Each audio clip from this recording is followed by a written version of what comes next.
Okay. Hi, everybody. This is Veronica Monet from the Shame-Free Zone. I have an amazing and exciting guest today. Her name is Jacquie Abram. She's a best-selling author, and she's going to be filling us in on her expertise and her personal experiences and her lovely wisdom around racism. And we're going to be looking at it in the workplace, but also just how this impacts, I think, all of us emotionally. So it's an important topic. And regardless of what your skin color is, you really want to tune into this and learn about it. This is the time we all need to get ourselves educated. Jacquie, thank you so much for joining me. Well, thank you so much for having me. I appreciate you. I'm really glad you're here and I'm ready to learn. But first, I'm going to tell the viewers a little bit about you. Okay. So, like I said, Jacquie Abram is an author. She's also an anti-racism consultant. And her first book was actually a novel, believe it or not.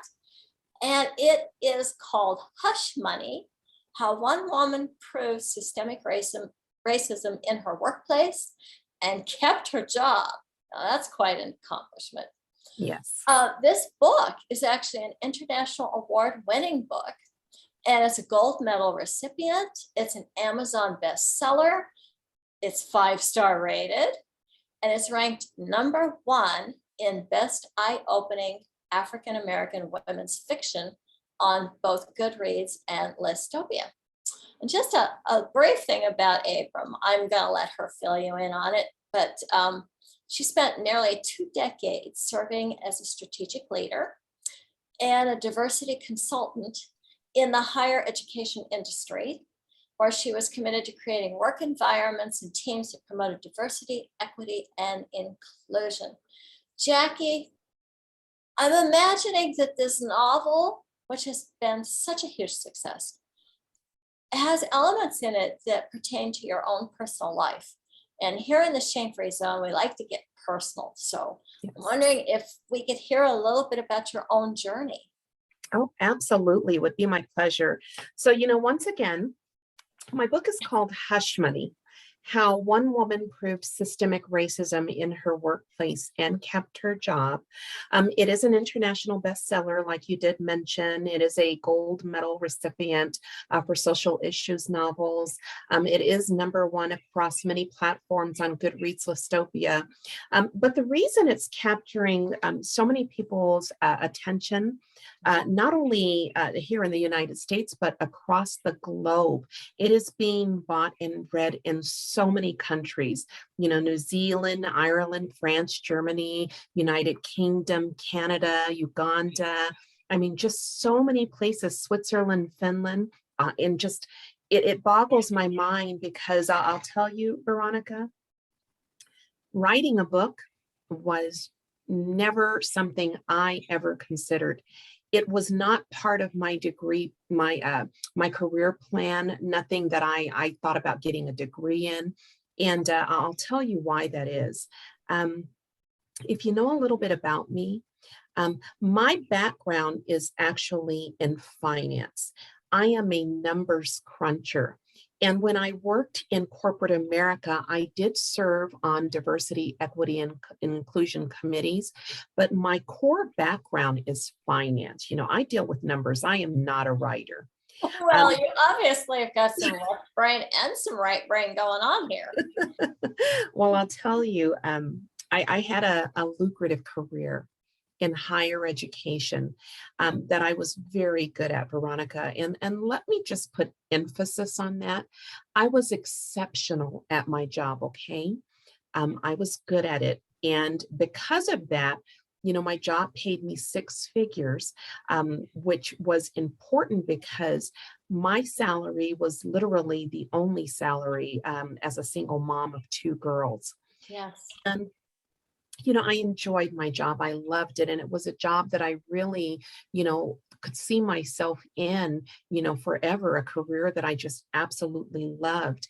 And I was so good at it that I was meeting all the requirements, all the check boxes on doing a great job. And so really by any measure, it should have been a successful career for me, but it wasn't. And the reason it wasn't, Veronica, is because as I was building my career, which spanned nearly 2 decades, so almost 20 years, Right. I kept finding myself becoming the repeated victim of racism in the workplace.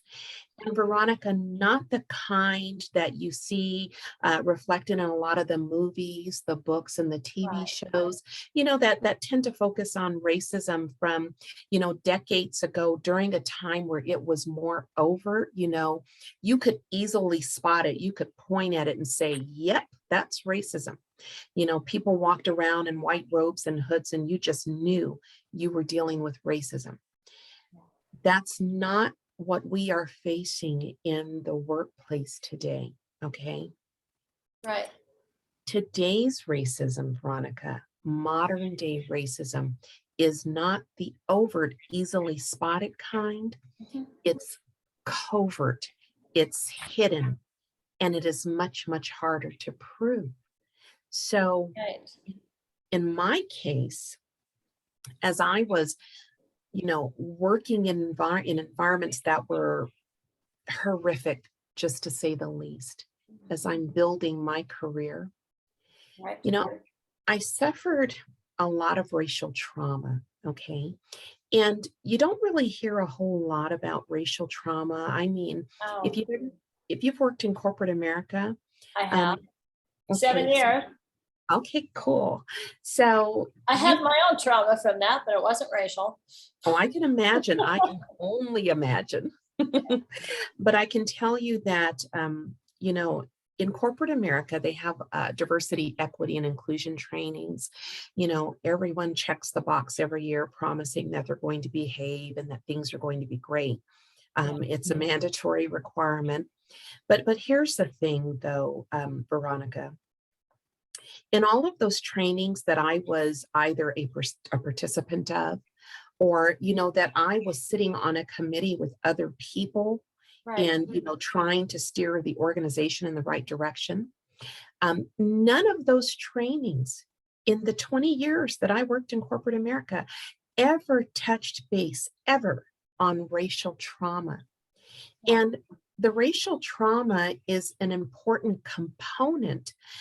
If you are trying to change the heart and the mind of someone on your staff who Right. may be covertly discriminating against someone, and they Uh-huh. believe at their core that it is okay for them to do that, you're not going to change their heart and mind with the surface level training that's done once a year. You Okay. you have to put it to them in a way where they can see it in a human form, because a lot of times people who are experiencing racism, they are dehumanized and they become the villains instead of the victim in the eyes of their oppressors, if that makes sense. Oh, it certainly does. I mean, for me, the corollary that since I obviously have very, very white skin, I'm always looking at it like what happens in sexism and misogyny. Mhm. It's a similar thing. I mean, we're at this place where people are not overtly sexist, but Right, definitely right. covertly so, and it does create trauma. Yes. Um, and So, this is something that was actually highlighted in the Forbes. I was reading the Forbes article about you and your book today. mhm, mhm. Congratulations on being in Thank you. Forbes. What Thank you. an awesome accomplishment. And one of the things that that article was pointing out was that a lot of corporations are now reading your book to get some sense of what covert racism actually looks like in the workplace. Yes. So, organizations, I think, Veronica, I think that the rose-colored glasses were taken off for a lot of people after the brutal murder of George Floyd. Okay. Absolutely. And so, a lot of organizations, they wonder, has this been happening in our organizations the whole time? Is something like this going on? Because I'll tell you, I liken, honestly, what happens to people of color, Black people and people of color in the workplace. I actually liken it to what happened to George Floyd. And, let me explain why I say that, okay? Okay. George Floyd was brutally murdered by a racist police officer, Derek Chauvin, right? Right. But here's the thing, Veronica. When he carried out the act of killing George in his community, of Yes. taking his last breath, he was the one who actually did it, but he was not alone. He had help. There were three other police officers there. There was one police officer, if you recall, who was actually standing there, and he was doing two things. He was not only watching as Derek Chauvin killed George, he's standing there watching, but he's also holding the allies at bay. This group of people over here who's watching, horrified, they see what's going on. They want to help, but they are afraid of the consequences if they intervene. Well, and why wouldn't they be? You've got Oh, murderous thoughts on the loose here. absolutely, absolutely. So they know it's wrong. They want to help, they want to do something, but they're afraid. They're in fear. So they are forced to watch as he takes his life, right? So, but then there were two other cops, if you recall. There was one cop who was holding his legs down, and then another cop who had his knee on his back. So he's got a total of three cops with their body weight on him, and then one cop over here who is just watching and observing while keeping the allies at bay. Right. Now, the reason I bring this up, Veronica, is because if you think about the four police officers who were on the scene that day, of the four who were there, Derek Chauvin was the most senior. He was the leader. He was the one in a position of power and influence. So when he led, the others instinctively followed. Okay. And they helped him as he killed George in his community. Now, you take that scenario where they kill us in our community and you move it over here to the workplace, okay? Right. You are a Black person. You are a person of color. You are doing your job. You are good at it, okay? And yes, you may experience racism or bias from coworkers or, people who, work in the different building from you, okay? Right. But if you are targeted in that organization by someone who happens to be in a senior position, okay, they are a person of power and influence, and they notice you Right. and they decide to target you, okay, well, they're going to start doing things to start killing your career, Yeah. just like Derek killed George over here, but they always have help. Because of their power and influence, they get others in the organization to conspire with them. And before you know it, you now have multiple people who are working together to kill your career.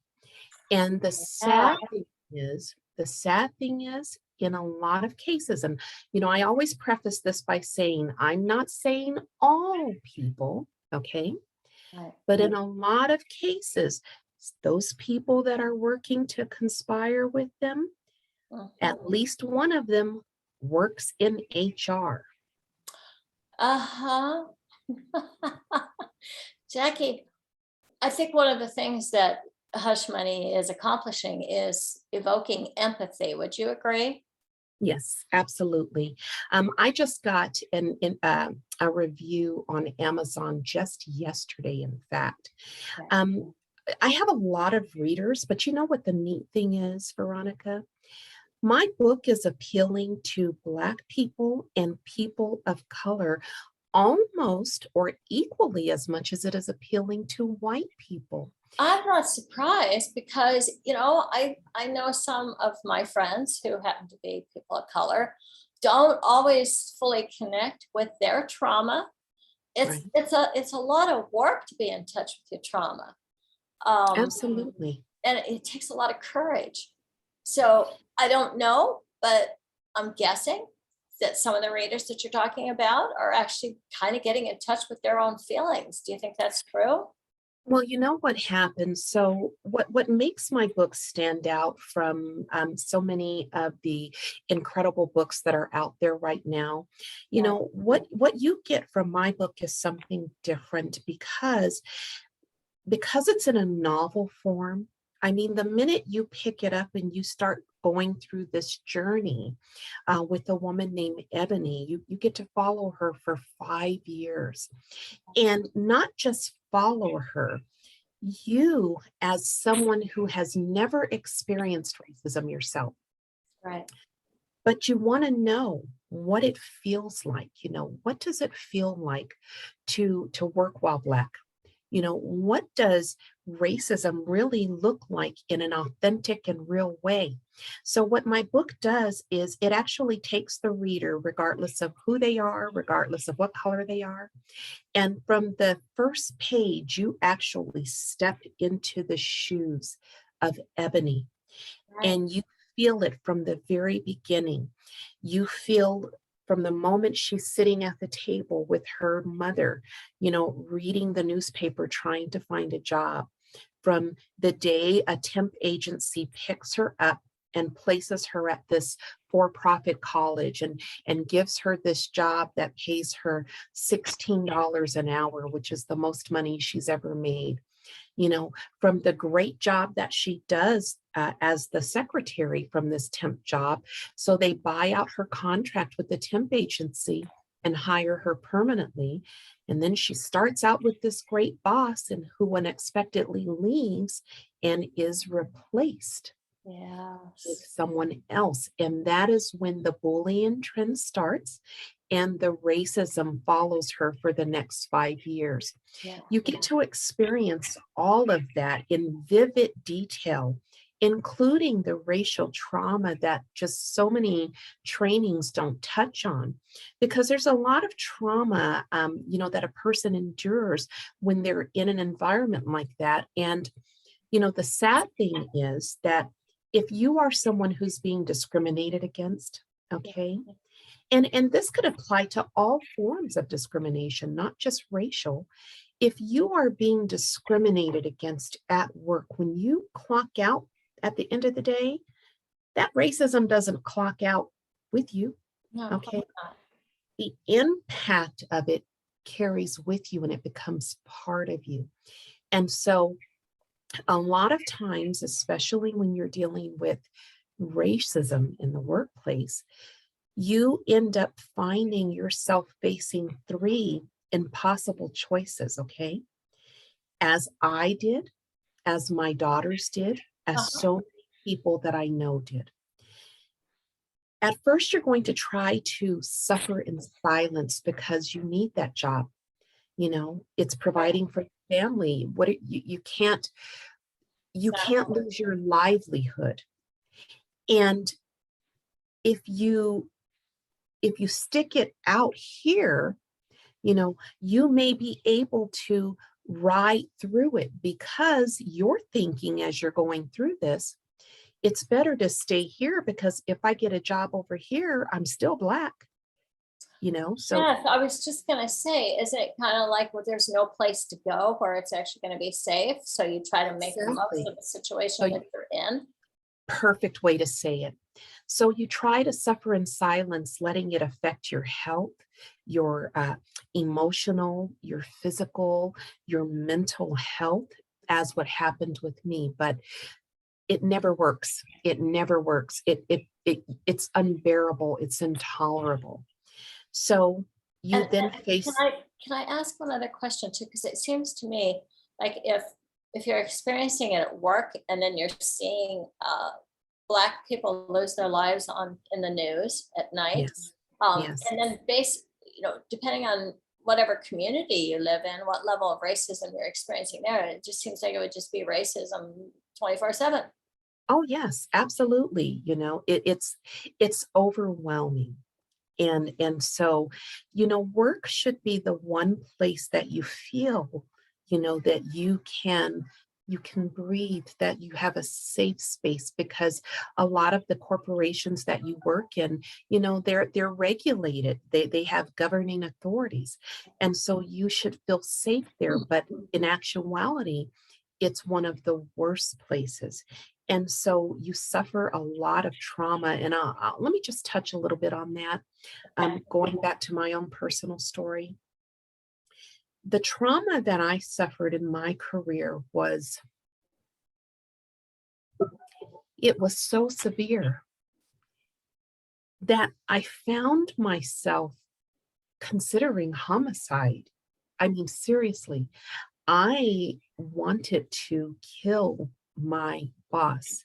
And I'm a smart person.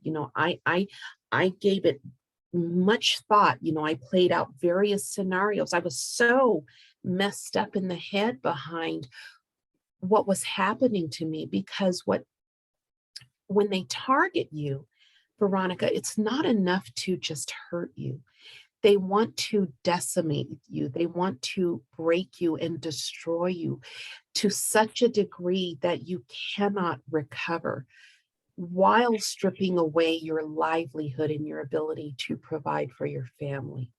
Can I ask just a little bit about this covert racism, what it actually looks like? Because I'm wondering, does it resemble the type of thing that maybe a narcissistic abuser would do to his partner, where there's like gaslighting, things that, you're being told that things didn't happen, or that you're being too sensitive, or So it goes deeper than that. What I'll do is I'll give you an example. okay. Okay. So, and this is an example right out of my book, actually. You know what? What time? Let me read a little bit to you. Okay. Oh, So, let me see. All right. So let me just paint a picture for you, give you a little bit of background information. Okay. Ebony is a young Black woman who is struggling financially. She's living in poverty with her sick mother. She's a single parent. She's trying to make ends meet. And like I said, she ends up getting this job at a for-profit college. And, things are great from the beginning. She's making $16 an hour, which is the most money she's ever made. And then after he leaves, a new boss comes in. And then she's nonstop, for the next 5 years, battling racism from multiple people, just coming at her from different directions. Now, the interesting thing, though, is she runs into this boss. Her boss is a person named Malcolm. And let me just give you a little bit of information about him first before we go into the covert example. Okay. So her very first boss, Miss Kelly, it seems to me that Miss Kelly has probably been accused of racism before. So when she starts attacking Ebony, she does it in such a way that you can't easily pinpoint that what's happening is because of racism. So I'll give you an example of that. Instead of referring to her as Ebony, she gives her the nickname Agony. And this is the name she calls her, refusing to acknowledge her by her name, Ebony. Wow. Well, that is just a way to start dehumanizing her, calling her this name, and then other people following suit because of who she is. Okay. But then she starts to do other things like stripping away her core duties. Okay. Well, it's not illegal to change someone's job description. Jobs Right. change for a variety of reasons. So again, you can't really pinpoint that that's racism. So Ebony is going through, some emotional and some mental things, just trying to figure out at this point what's happening to her. Sure. She ends up getting a salary decrease and getting demoted and placed into another department. Now, in this department, now she has a new boss. Now, this boss is Malcolm. And I want to introduce you to Malcolm, okay?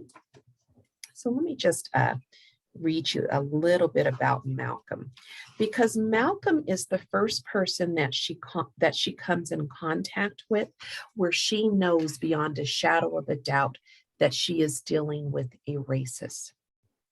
Okay. And this is her first experience with someone who is overtly discriminating. Okay. Okay. So Malcolm seemed like a nice man and was a seasoned student finance professional with many years of experience under his belt. And initially, I was excited to learn under his leadership. It became apparent very quickly, though, that he didn't share my enthusiasm. Right from the start, LaToya and I noticed that Malcolm treated us differently than others in our department. It started out with small things like excluding us from lunch gatherings and offering snacks to everyone except us. But then he started holding team meetings without us and requiring us to constantly work the late shift while everyone else went home on time. So, he's doing things that are obvious. He's excluding them from lunch gatherings while everyone in the department can see that the Black people are not included in the Right. lunch gatherings. He's excluding them from team meetings, okay? So those are examples of overt racism because anybody can see, Right. that happening. Now, this is where we get into covert racism. So, as you follow Ebony through her journey, she files an anonymous discrimination complaint. Right. It backfires, because they had the confidential hotline. He ends up finding out that she's the one who made the anonymous complaint, and then he retaliates against her. So, what I want to do now is tell you a little bit about that retaliation, where the racial trauma comes into play, and then we'll go into the covert example. Okay. Okay. Now, hindsight is 2020. And looking back, reporting discrimination anonymously was absolutely the wrong thing to do because corporate didn't conduct the investigation themselves like the policy said they would. Instead, they notified Ms. Kelly that an anonymous discrimination complaint was received and instructed her to investigate it. And since it was more important to her to find out who the rat was than to actually conduct an investigation, she used the process of elimination to flesh out the guilty party. She started with LaToya. My heart raced as I watched Miss Kelly go into LaToya's office and walk away with her in tow. About 25 minutes later, LaToya walked back to her office with Miss Kelly following close behind her. And when her teary eyes met mine as I intensely watched from my office, she mouthed the words, "I'm sorry." When I read her lips, my heart sank into my stomach and I felt violently ill. Mm. Then Miss Kelly went into Malcolm's office and closed the door behind her. For the next 20 minutes, I sat in my office on the verge of vomiting and wishing I was a fly on the wall in Malcolm's office. When Miss Kelly finally came out, she made her way to my desk, and if looks could kill, I would have been dead in my chair. So after she takes a humiliating verbal beating from the chancellor, who's in the highest position at this college, she goes back to her office, is thankful to God that she still has her job, and hopes that things will, kind of fizzle out in a few days and that the verbal beating is the end of what's going to happen to her. Wow. But as you can imagine, that was not the case because when I arrived at work the next day, I realized that everything was not going to blow over and return to normal anytime soon. Malcolm was furious when Miss Kelly informed him that I made the anonymous phone call to corporate, so he retaliated against me. He reviewed my completed work and riddled it with errors, making it appear that I was incompetent and putting my job at risk. So that's the first level of covert racism, where you are performing work and you're doing it up to par, but then that work is being changed behind the scenes or being riddled with errors to make it appear that you are now incompetent. Wow. And then you're being written up for this work And when you examine it, you realize that things have been added or taken away. Does that make sense? Oh, yes, it does. This is And really so, horrible. yes, so that is one example of covert racism. Okay, but let's continue. So let's see, where was I at? Okay, riddled it with errors, making it appear that I was incompetent and putting my job at risk, verbally abused me in front of coworkers, so that's more overt, Yeah. called me darky in private. So Are now you kidding? we're going behind closed doors where there are no witnesses. It's just you and me. Yeah. So he said, she said. Yes, he said, she said. And of course, the organization is going to say, well, there's no proof. And HR is going to side with the employer because there's no proof. So that's another example of the covert racism, because now, you're behind closed doors. Who's going to believe you? You have absolutely no proof. And it does happen. Okay, so let's continue. And made me work more late shifts than anyone else. Okay. Uh-huh. Uh-huh. So having the person work more late shifts than anyone else, well, that could be a good example of both. It can be overt because everyone can see that you're working more late shifts than anyone else, but it can also be covert because you can justify it by scheduling. Okay? Yes, exactly. Mhm. I'm seeing a pattern here of, first of all, isolating you for the actual racist Yes, insult, and then doing things that can't be found out to sabotage your work yes, performance. exactly. And then doing things that could be construed as simply within the purview of this person's supervisory duties, and they're supposed to be making judgments that are good for the organization, when in fact what they're doing is furthering their own personal vendetta. Exactly.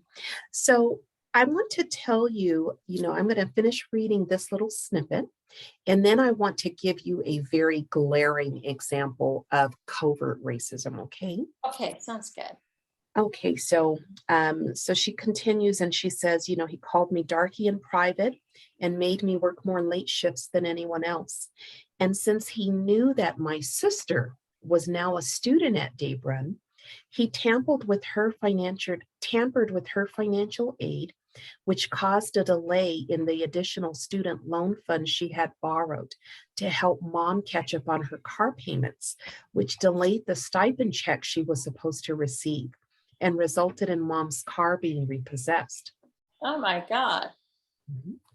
Things with Malcolm were so bad that I dreaded coming to work, afraid of the new attacks each day would bring. My job became a living nightmare from which I could not awake, gave me an enormous amount of anxiety, and resulted in 40 pounds of weight gain over a 3-month period due to stress. One afternoon, Malcolm stopped by my office unexpectedly and closed the door. My, how the mighty have fallen, he said Whoa. with a lighthearted chuckle. The posters of you were pulled down a few minutes ago, and your face is being removed from all marketing material as we speak. So guess what? No more celebrity Ebony. Then he shrugged his shoulders and cheerfully said, oh, well, ready to quit yet, darky? I didn't say a word.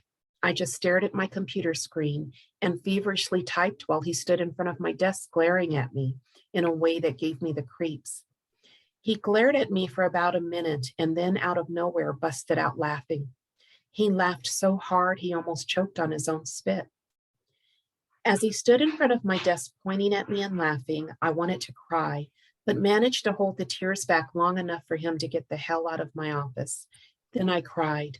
I felt so alone, and there was no one I could turn to for help because Miss Kelly retaliated against me too. She spread vicious rumors about me across the campus and labeled me mockingly as the girl who cried racism. And because she was the chancellor and her words carried a huge amount of weight, she transformed me from the racial discrimination victim I was into a social outcast. And no one, not even Latoya, wanted to talk to me, let alone be seen with me. And I didn't dare file another discrimination complaint. I was too afraid of being fired or making matters worse. Wow. As I sat at my desk crying, I knew it was just a matter of time before Malcolm unjustly fired me, or I buckled under the pressure of his hate and resigned. I also knew that no matter which method brought about the loss of my job, the end result would still be the same. Without my job, I would go spiraling back into poverty, and the thought terrified me. As I continued worrying about my job, my mind began to wander, and I started having dark thoughts, very dark thoughts about Malcolm and what I would do if I ever saw him alone in a dark alley with no cameras and no witnesses. I'd do my best to beat the living shit out of him, stab him a few times with a butcher knife, then force feed him my shit until he gagged and begged for mercy. And if he tried to crawl away as he bled, I'd pull out my gun and shoot him. Yeah, just shoot him. Or should I stab him again? Stab him or shoot him? Shoot him or stab him? Stab him or shoot him? So you can tell she's having some mental trauma. She's having, homicidal thoughts. She's on the verge of vomiting. She wants to cry. She feels alone. These are all real signs of, someone needing help. But in the Yeah. organization, there's no one to help. And Jackie, am I mistaken in your personal case? You actually felt suicidal. Yes. So here's what happened in my situation. Let me just paint a picture for you, okay? Sure. You have this great job, right? Things are going great. You may be experiencing some glances over here, some racism from colleagues, but no one ever is in a position to take that ladder of success that you're on and pull the rug from under you, causing that ladder in you to come crashing down until you are targeted by someone in a senior position, okay? They are a person of power and influence. So you work your way, you're working in conditions, like I said, that are horrific, but you're still earning a paycheck and you're climbing that ladder. You're making it for several years. Someone comes along in this higher position, they notice you, they target you, they pull the rug from under you as they conspire to derail your career. And so what happens is you now pick up the pieces, the little bit of money you've now accumulated in savings, you're now living off of that until you get your next opportunity. You are fearful. Sometimes you lose everything. Like in my case, I'm living in a hotel in an extended stay with my kids, waiting for my.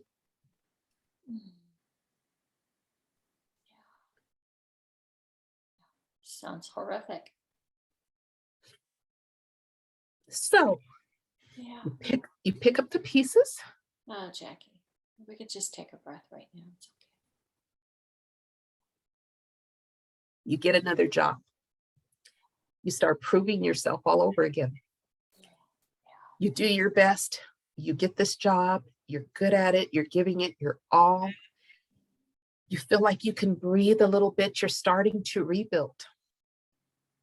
And then someone comes along who notices you, who is a person of power and influence in that organization.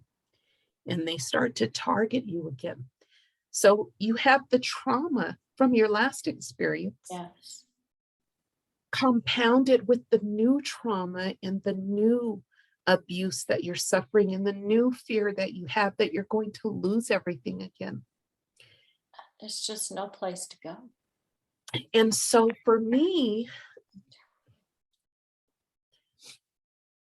by the fourth or fifth time of having your career pulled from under you, I just gave up. And I said, I can't do this anymore. And, I was standing on the edge of a beach, Salt Creek Beach in California. And I had just given up.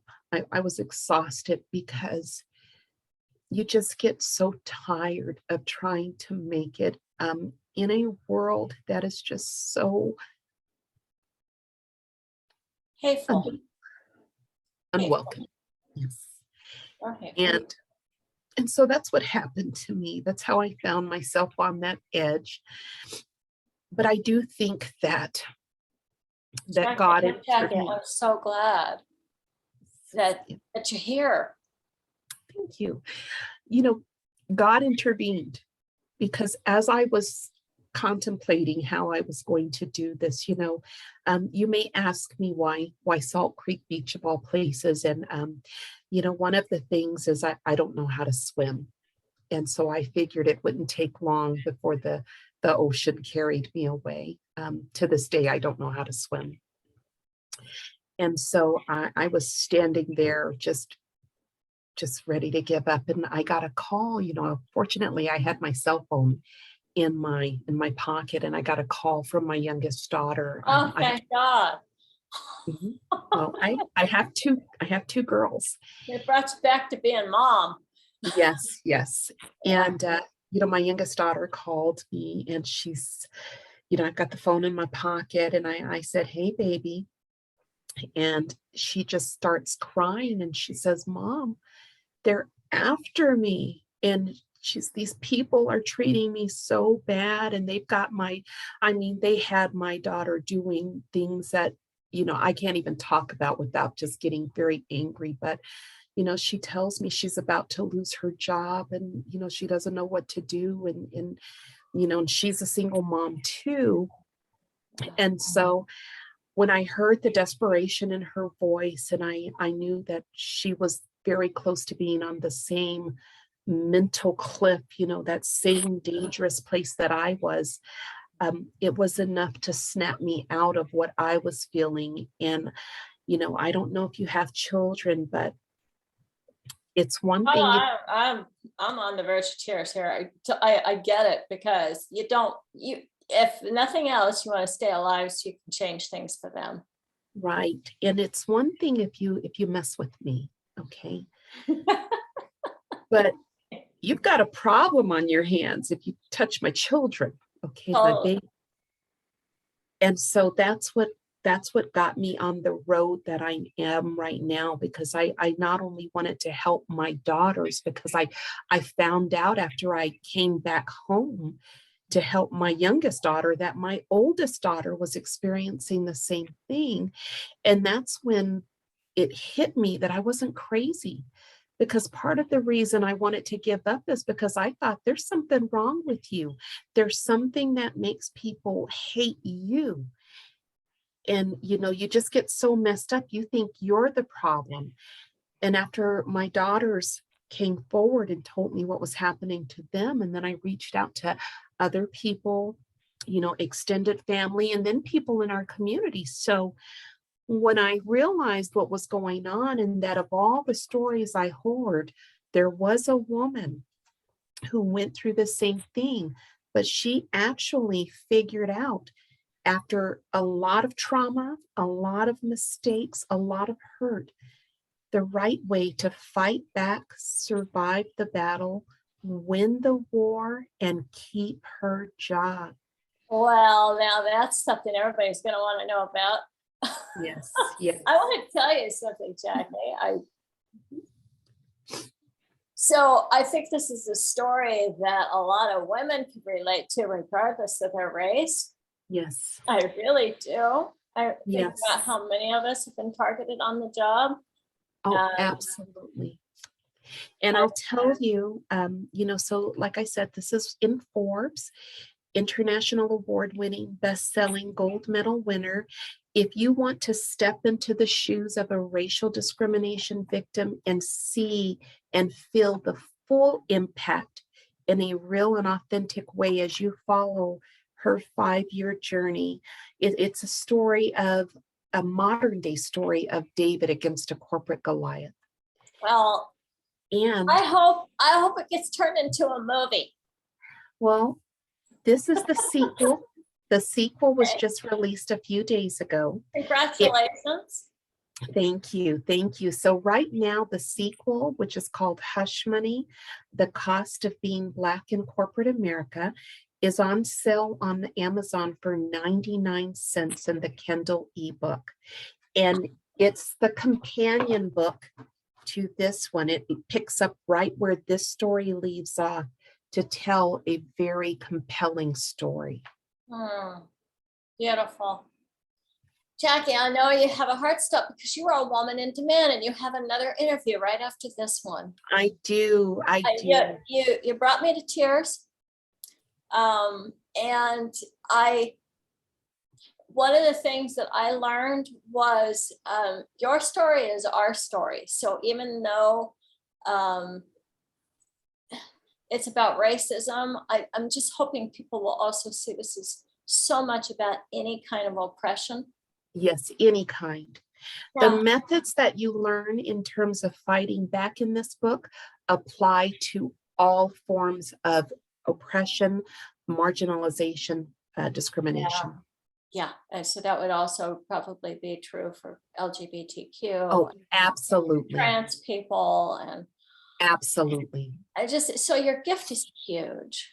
Your gift is huge. And I am serious. I hope it gets turned into a movie. I really want to watch that movie.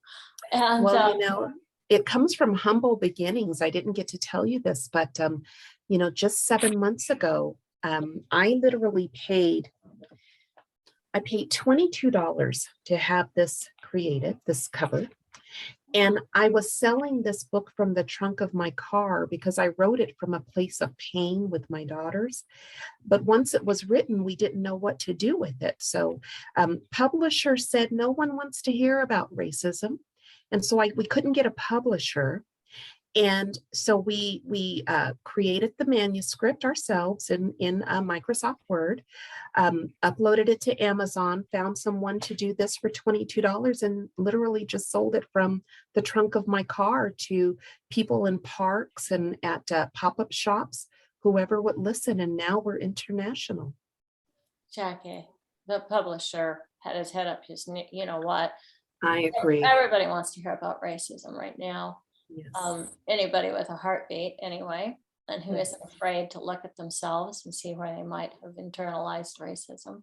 Yes. And I do have to go now, but maybe we can do a part 2 because absolutely. I know you have to go. Thank you so much for taking time out of your busy schedule. Jacquie, congratulations on your success. Thank you. Thank you for listening to your divine guidance and staying alive. Thank you. And thank you for enriching our souls and mine. Appreciate you so much. Thank you so much. And I'd love to come back. Anytime. Thank you. Okay. Bye for now. Bye-bye.